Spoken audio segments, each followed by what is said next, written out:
Hey Internet, welcome to Easy Riding. I'm Zac. And I'm Emma. We're headed out on another coffee run today. Go find us another local roaster. The place we're headed is Infusion Coffee and Tea. In Tempe? In Tempe. On their website, Infusion Coffee and Tea claims a SCA, Specialty Coffee Association accreditation. I don't know whether that's something that they've made up that they are pushing, or whether that's something that's recognized across the world as a coffee association of some kind. But they also have a school where they help others become SCA certified. So I suppose at the very least it does mean that they're putting time and money and effort towards furthering their craft, which can only be good, I suppose. They roast their coffee locally right here at the location we're headed to, I believe. And the owner appears to travel all over teaching others how to brew better coffee, and traveling to the coffee bean bearing areas to source new beans for their brews. So I saw 4 Peaks. Must be right here. It's Coffee right tea. So no, not quite. Oh, hey, that one I can get into. We'll go back in then. Okay. Coffee tea.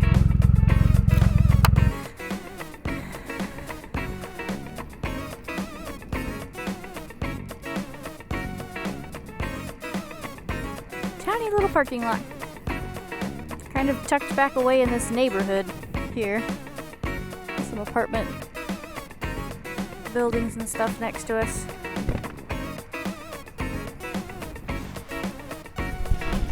All right, we made it to Infusion, right over there. Let's go see what they got. Got 2 different coffees from Infusion. Let's go brew these ones. You're welcome. Where was that? Huh? Where was that? What was it? Where was it? On my seat back here? Oh. All right. I got you. Thank you. You're welcome. So this is a little parking lot, but there is a sign right over here that says additional parking. So if you do come down here trying to find some parking, there is some additional parking. It says it was in the alley behind all of this. Or up here on the road next to 4 Peaks. The shop is kind of tucked back here in a neighborhood. It's not on a main street. It's very close to Tempe Marketplace. Might make it a little bit difficult to find if you don't have your Google Maps, or if you haven't already been here before, kind of a thing. It's kind of, don't want to say new age, but it's more modern inside. A little more like hipster, I guess. And it smelled great. It smelled great. They had both coffee and tea. They also had a small menu, so you could get some sandwiches or some small eats.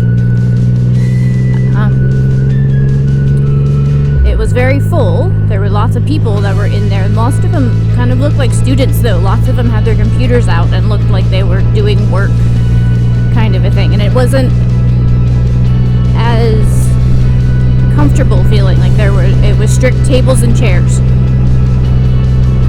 They did have some nice decorations in there. There was a wall that was full of teacups and like small coffee cups, espresso cups, that kind of thing. The whole wall was decorated in that. And they had some merchandise, some t-shirts and coffee mugs and travel mugs. I don't necessarily call the atmosphere welcoming, but studious for sure. I don't think it was unwelcoming either, though. No, I don't think it was unwelcoming. A bit more industrious. Yeah. Studious, like I said. But anyway, the gal came around the corner and I don't know if she didn't necessarily know a lot about the coffee. She knew what coffees she liked and what coffees she ordered or bought from the company. But her main focus was look at the back of the bag and that will help you decide.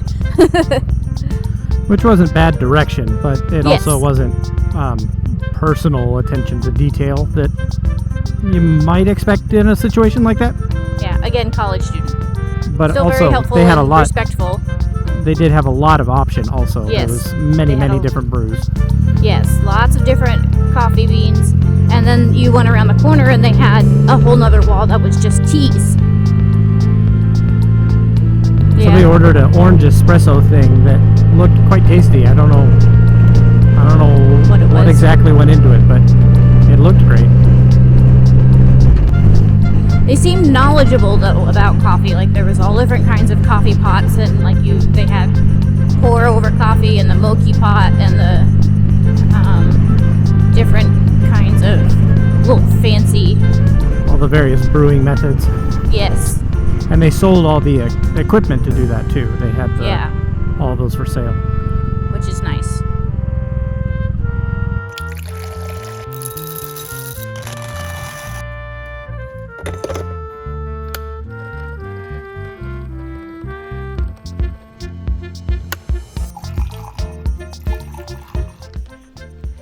Alright, Infusion Coffee and Tea. We got 2 bags, the Rwanda and the El Salvador. And on the back of the bags is information pertaining to the coffee that you get. So there's notes here. It says berries, dark chocolate, cherry, caramel, apple, and spice. There's also levels on the back for acidity, body, sweetness, and smoothness.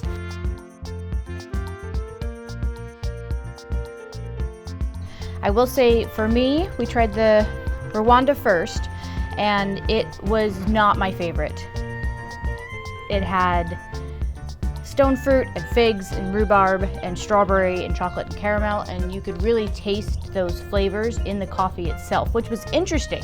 It was definitely interesting. It was more of an experience kind of a thing, but for me, I don't want my coffee to taste like berries, so I didn't enjoy it as much. The El Salvador was a little more muted, but you could definitely taste the caramel apple really strongly. Yeah, these were interesting coffees for an experiment. Not something I'd go to regularly every day, but they... Like if you had a party or something, they'd be great, because if you have a lot of people over and want to do some fun different tastings and stuff like that, you can get a bunch of different kinds of coffee. And yeah, the tasting notes on the back were very true to the coffee. As you know, a lot of times you see all the various tasting notes, and it would be really hard to pick any of those things out. But on these coffees, they stood out strongly. Those flavors did, and they reacted intensely to the different ways you brew it, your brewing recipe, how much of a grind you did, or how strong you made it. Yeah, how much water you put into it. All those various variables that you put into making your coffee really affected the flavors that came out in the coffee. I noticed with the first one, the Rwanda, when I brewed it with a little bit finer grind, it came out a little more sour than it did before. Like it adjusted it heavily. So yeah, you also said that temperature. Yeah, something that I noticed too, especially with the first one, the Rwanda, was if my coffee cooled off, the sourness came forward in it. So, like Emma said, we prefer a dark roast, so these weren't exactly up our alley again, but they were very interesting as far as coffees go. I did enjoy that aspect of them. Yeah, and they seem to put a lot of thought into making their coffee. So on another note, both of these bags, these are about a pound of coffee each, and these bags cost between $20 to $25 for these 2 bags, and that's a bit more than what we would normally pay for our coffees. And they also had specialty brew the bourbon barrel. Yeah, they partnered blends. with other locals, other local restaurants and whatnot to produce some specialty blends, and those cost even a little more than They were about $40. Yeah. So they a little on the pricey side, but something different for sure. Yeah. And not bad. We're not saying that it was bad coffee. I don't think. Just not our cup. Not our normal daily driver. So.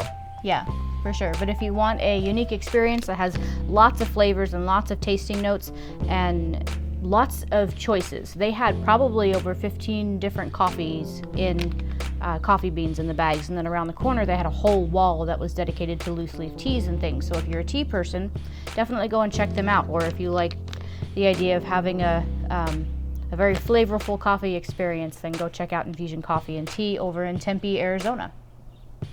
Thanks for coming with us. Here's to some excellent coffee. Thanks for a beautiful ride.